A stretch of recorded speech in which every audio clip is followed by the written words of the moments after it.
पश्चिम बंगाल में रामनवमी पर सियासत जोरों पर है। और अहम खबर आ रही है, नंदीग्राम में राम मंदिर का शिलान्यास किया गया है। अब से थोड़ी देर पहले रामनवमी के मौके पर राम मंदिर का शिलान्यास किया है बीजेपी नेता शुभेंदु अधिकारी ने, जो कि पश्चिम बंगाल विधानसभा में नेता विपक्ष भी हैं। साधु संतों की मौजूदगी में देखिए कैसे पूजा अर्चना हुई है। ये तस्वीरें आपको दिखा रहे हैं। शुभेंदु अधिकारी ने आज पश्चिम बंगाल के नंदीग्राम में रामनवमी के मौके पर राम मंदिर का शिलान्यास किया है।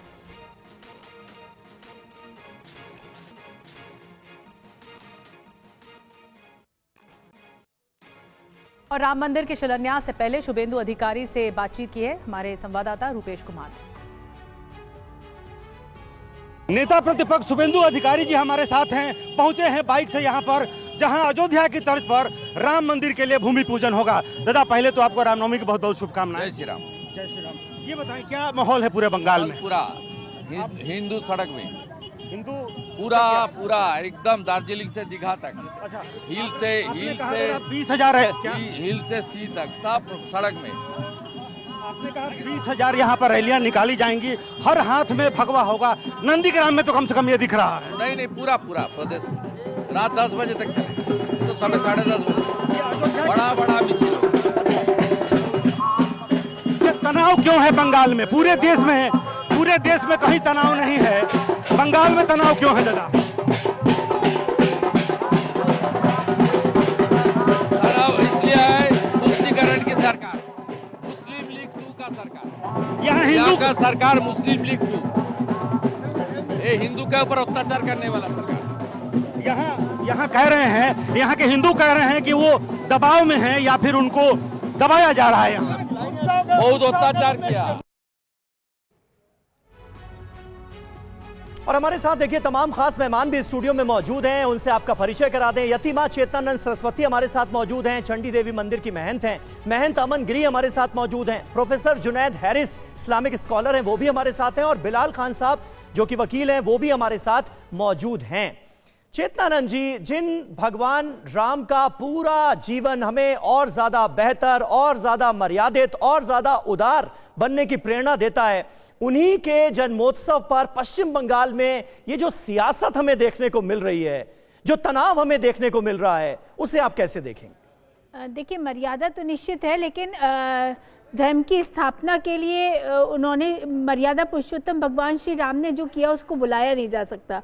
उनके जीवन के अनुसरण करते हुए जब सन्यासियों पर भय का साया मंडरा रहा था, तब उन्होंने प्रण किया था, निश्चरहीन करूं मही भुज उठाए पनकीन। तो ये जो कुछ आज बंगाल में हो रहा है, ये कुछ नया नहीं है।